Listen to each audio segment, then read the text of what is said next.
중국사에 오신 여러분들을 환영하고 축복합니다. 또 오늘은 특별히 이번 한 주간의 첫날인데요. 첫날의 첫 시간을 하나님께 드릴 수 있게 허락하신 하나님 감사드리고, 또 오늘은 11월 아침 묵상으로는 11월의 첫 번째 날인 것 같아요.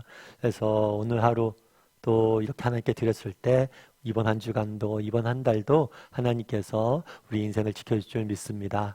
오늘은 요셉이 형들과 제외하다라는 제목을 가지고 창세기 42장 1절부터 38절까지 말씀을 좀 살펴봤으면 좋겠습니다. 우리 먼저 1절과 2절 말씀 같이 한번 읽어볼까요? 그때 야곱이 애굽에 곡식이 있음을 보고 아들들에게 이르되 너희는 어찌하여 서로 바라보고만 있느냐. 야곱이 또 이르되 내가 들은즉 저 애굽에 곡식이 있다 하니 너희는 그리로 가서 거기서 우리를 위하여 사오라. 그러면 우리가 살고 죽지 아니하리라 하매. 그때라고 되어 있죠. 그때는 언제일까요? 하나님께서 바로에게 꿈을 주십니다. 그 꿈을 통해서 7해의 풍년과 7해의 흉년이 있을 거라고 알려주시죠. 그리고 실제로 그대로 뭐예요? 7해의 풍년이 있었고 그 다음에 흉년이 듭니다. 그런데 이 흉년은 단순히 애굽 지역에만 있었던 흉년이 아니에요. 근동아시아 전역에, 전 지역에 큰 흉년이 있었습니다. 그래서 가나안 땅, 야곱과 그의 아들들이 살던 가나안 땅에도 큰 흉년이 찾아오게 된 거예요. 그러자 먹을 것이 떨어지죠. 곡식이 없어집니다. 그러자 야곱이 뭐라고 그래요? 아들들에게 이야기하죠. 너희들 왜 가만히 있느냐? 애굽에 곡식이 있다고 하니까 너희들이 거기서 가서 그곳으로 가서 우리를 위하여 곡식을 사오라 라고 이야기를 하죠. 사실은 이 모든 것이 누구의 계획 아래 있는 거예요? 하나님의 계획 아래 있었던 거죠. 하나님께서는 요셉과 그 형제들을 이 질투와 시기로 인해서 찢어지게 되었습니다. 그런데 이 모든 것들을 회복시키길 원하셨습니다. 그래서 먼저 요셉의 형들과 또 이제 때가 되니까 그 요셉의 관계를 회복시키기 위해서 일하기 시작하시는 거죠. 그래서 이런 흉년들을 먼저 허락하셔요. 그럼 그 다음에 어떤 일이 있었을까요? 6절과 7절 말씀 같이 한번 읽어볼까요? 때에 요셉이 나라의 총리로서 그 땅 모든 백성에게 곡식을 팔더니 요셉의 형들이 와서 그 앞에서 땅에 엎드려 절하매 요셉이 보고 형들인 줄 아나 모른 체하고 엄한 소리로 그들에게 말하여 이르되 너희가 어디서 왔느냐. 그들이 이르되 곡물을 사려고 가나안에서 왔나이다. 예. 그래서 이제 형들이 애굽에 내려가죠. 내려갔을 때 그때 요셉이 뭐였어요? 총리였어요. 그래서 총리가 돼서 백성들에게 곡식을 팔고 있었어요. 그러자 요셉의 형들이 와서 그 땅에 엎드려 절했다라고 이야기를 합니다. 그 요셉에게 와서 엎드려 절했어요. 이 글들, 이 장면을 보고 여러분들 생각나는 게 있나요? 굉장히 익숙하죠. 왜 익숙해요? 우리가 과거에 한번 봤잖아요. 어디서 봤어요? 요셉의 꿈에서. 하나님께서 요셉에게 꿈을 주셨죠. 어떤 꿈을 주셨어요? 어렸을 때 정말 형들과 자기가 단을 메고 있는데 자신이 묶은 단은 가운데 서 있고 형들의 단이 그 앞에 절하는 모습들을 보게 되는 거죠. 그 꿈 그대로 이 형들이 실제로 뭘 한 거예요? 요셉에게 와서 절하고 있는 거예요. 근데 요셉이 그 형들을 보고 뭐라고 했어요? 형인 줄 알았다라고 이야기를 했어요. 그런데 모른 척 했다고 그랬죠. 모른 척하고 엄한 소리로 뭐라고 이야기했어요? 너희가 어디서 왔느냐? 했더니 그들이 가나안에서 왔다. 곡식을 사러 이렇게 이야기하죠. 그럼 그 다음에 어떤 일이 있었을까요? 8절과 9절 말씀 같이 한번 읽어볼까요? 요셉은 그의 형들을 알아보았으나 그들은 요셉을 알아보지 못하더라. 요셉이 그들에게 대하여 꾼 꿈을 생각하고 그들에게 이르되 너희는 정탐꾼들이라 이 나라의 틈을 엿보려고 왔느니라. 참 재밌는 표현이 하나 있어요. 그건 뭐냐? 요셉은 그의 형들 뭐예요? 알아봤으나 그들은 요셉을 알아보지 못했다. 왜 알아보지 못했을까요? 어쩌면 여러 가지가 있을 수 있겠죠.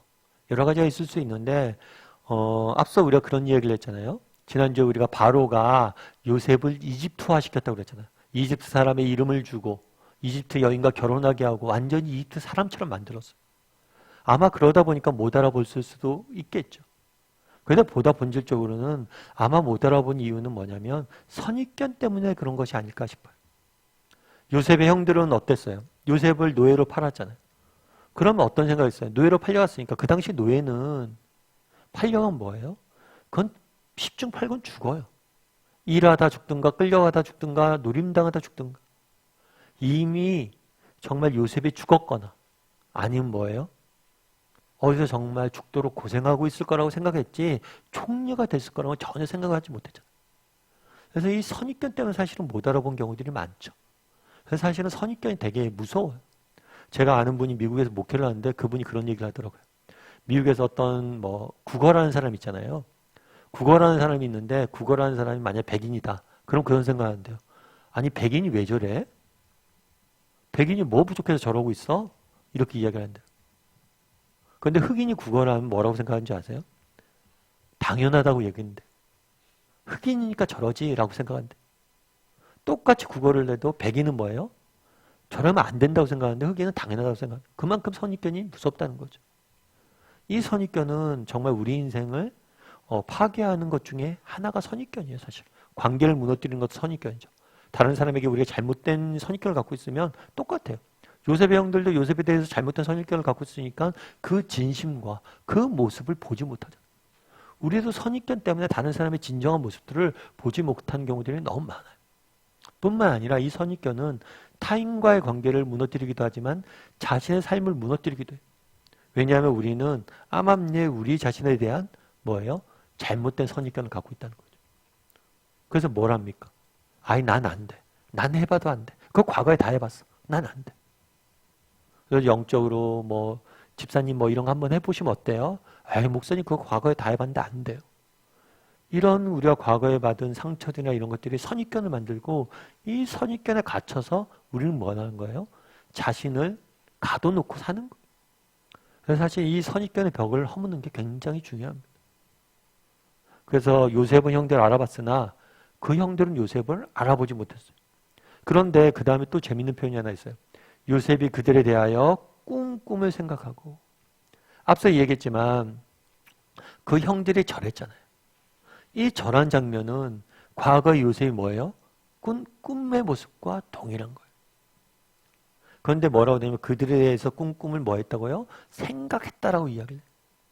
그런데 우리는 책을 읽고 요셉의 스토리를 다 아니까 꿈이 이루어졌구나 이렇게 생각하기 쉬워요.